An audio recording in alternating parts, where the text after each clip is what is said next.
ప్రపంచవ్యాప్తంగా అతిపెద్ద ఎంటర్టైన్మెంట్ ఏదైనా ఉంది అంటే అది వెండితెరపై పడే సినిమా అని చెప్పవచ్చు.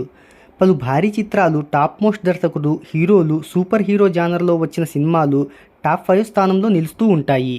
వరల్డ్ వైడ్గా టాప్ మోస్ట్ లిస్టులో చూసుకుంటే నంబర్ 1 ప్లేస్లో దర్శకుడు జేమ్స్ కామెరూన్ తెరకెక్కించిన విజువల్ వండర్ అవతార్ పార్ట్ 1 నిలిచింది.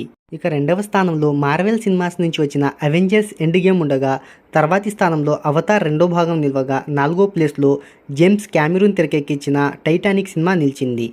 అయితే ఈ సినిమాలు మొత్తం $2 బిలియన్ పైగా వసూలను సాధించినవి.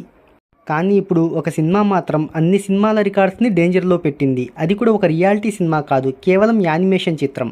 భారీ చిత్రాల రికార్డులను కొల్లగొట్టి ఆల్రెడీ టాప్ 5 ప్లేస్కి రావడం అనేది బాక్సాఫీస్ పండితులను సైతం షాక్కి గురిచేస్తుంది. ఆ చిత్రం ఏందంటే చైనా దేశం తెరకెక్కించిన నేజా పార్ట్ 2 చిత్రం. దర్శకుడు జియావోజీ తెరకెక్కించిన ఈ సినిమా ప్రపంచవ్యాప్తంగా జనవరి 29న రిలీజ్ అయింది. అక్కడ మంచి లాంగ్ రన్తో పాటు ప్రస్తుతం $2.15 మిలియన్ వసూళ్లను కొల్లగొట్టి సంచలనం సృష్టించింది ఈ చిత్రం. $2 బిలియన్ అంటే ఇండియన్ కరెన్సీలో 20,000 కోట్ల రూపాయలు. ఇండియన్ కరెన్సీలో 18,000 కోట్లకు పైగా వసూళ్లను రాబట్టింది. ఈ సినిమా బడ్జెట్ 700 కోట్లు మాత్రమే. ప్రపంచవ్యాప్తంగా ఆల్రెడీ నెంబర్ 1 యానిమేటెడ్ సినిమాగా సరికొత్త రికార్డుని క్రియేట్ చేసింది ఈ చిత్రం.